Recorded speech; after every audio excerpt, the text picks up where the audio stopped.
Brazil বনাম জাপানের মধ্যকার ফিফা বিশ্বকাপ 2026-এর রাউন্ড অফ 32 ম্যাচটি অনুষ্ঠিত হতে যাচ্ছে আজ 29 জুন 2026 তারিখে টেক্সাসের হিউস্টন স্টেডিয়ামে। সাম্বার ছন্দ বনাম সামুরাই ব্লুদের নিখুঁত কৌশলের এই হাই ভোল্টেজ মহাকাব্যিক লড়াইকে ঘিরে পুরো ফুটবল বিশ্বে এখন টান টান উত্তেজনা। একদিকে 5 বারের বিশ্ব চ্যাম্পিয়ন কার্লো আনচেলত্তির ব্রাজিল, আর অন্যদিকে এশিয়ার অন্যতম সেরা ও অপ্রতিরোধ্য শক্তি হাজিমে মোরিয়াসুর জাপান। কার ঘরে যাবে শেষ 16-এর টিকিট? পুরো ফুটবল বিশ্ব এখন এই একটি প্রশ্নের উত্তরের অপেক্ষায়। আসুন বিস্তারিত বিশ্লেষণ, শক্তি দুর্বলতা এবং সর্বশেষ বিখ্যাত জ্যোতিষী টিয়ার ভবিষ্যৎবাণী নিয়ে সাজানো এই রোমাঞ্চকর ব্রেকিং নিউজটি জেনে নেওয়া যাক। বিশ্বকাপের গ্রুপ সি এর চ্যাম্পিয়ন হয়ে নকআউটে এসেছে সেলেসাওরা। মরক্কোর সাথে 1-1 গোলে ড্র করে টুর্নামেন্ট শুরু করলেও পরের 2 ম্যাচে হাইতি ও স্কটল্যান্ডকে 3-0 গোলে উড়িয়ে দিয়ে তারা নিজেদের চিরচেনা ছন্দে ফিরেছে। অন্যদিকে গ্রুপ এফ থেকে রানার্স আপ হয়ে শেষ 32 নিশ্চিত করেছে এশিয়ান জায়ান্টরা। নেদারল্যান্ডসের বিরুদ্ধে 2-2 গোলে দুর্দান্ত ড্র, তিউনিশিয়াকে 4-0 গোলে বিধ্বস্ত করা এবং সুইডেনের সাথে 1-1 গোলের টাই দেখায় যে জাপান যে কোনো পরাশক্তিকে কাঁপিয়ে দিতে প্রস্তুত। তারা গত 9 মাস ধরে টানা 10 ম্যাচে অপরাজিত রয়েছে।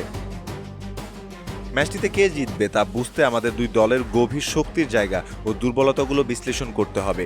ব্রাজিলের প্রধান চালিকা শক্তি তাদের আক্রমণ ভাগ, যেখানে ভিনিসিয়াস জুনিয়র টুর্নামেন্টে ইতিমধ্যে 4টি গোল করে গোল্ডেন বুটের দৌড়ে রয়েছে। বার্সেলোনা তারকা রাফিনা হ্যামস্ট্রিং ইনজুরির কারণে ছিটকে গেলেও 19 বছর বয়সী তরুণ তুর্কি রায়ান স্কটল্যান্ডের বিপক্ষে দুর্দান্ত অ্যাসিস্ট করে নিজের জাত চিনিয়েছে। ব্যাকআপ হিসেবে দলে যোগ দিয়েছেন অভিজ্ঞ নেইমার। তবে ব্রাজিলের রক্ষণ ভাগ কিছুটা নড়বড়ে, যা জাপানের মতো কাউন্টার অ্যাটাকিং দলের জন্য সুযোগ তৈরি করতে পারে। অন্যদিকে জাপানকে সহজ প্রতিপক্ষ ভাবলে ব্রাজিল করবে বড় ভুল। গত বছরের অক্টোবর মাসে একটি আন্তর্জাতিক প্রীতি ম্যাচে জাপান 2-0 গোলে পিছিয়ে থেকেও অবিশ্বাস্যভাবে ব্রাজিলকে 3-2 গোলের ব্যবধানে হারিয়েছিল।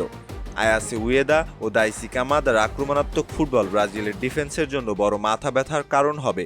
যদিও তাদের অন্যতম সেরা তারকা তাকুমি মিনামিনো ইনজুরির কারণে এই স্কোয়াডে নেই, তবুও রিৎসু দেয়ান ও দাইজেন মায়েদাদের নিয়ে জাপানের আক্রমণ ভাগ অত্যন্ত বিপজ্জনক। ইতিহাস কিন্তু ব্রাজিলের পক্ষেই কথা বলে। বিশ্বকাপে এর আগে এশিয়ান দলগুলোর বিপক্ষে খেলা 4টি ম্যাচের সবকটিতেই জিতেছে ব্রাজিল। তাছাড়া 20 বছর আগে 2006 বিশ্বকাপে জাপানকে 4-1 গোলে হারিয়েছিল সেলেসাওরা।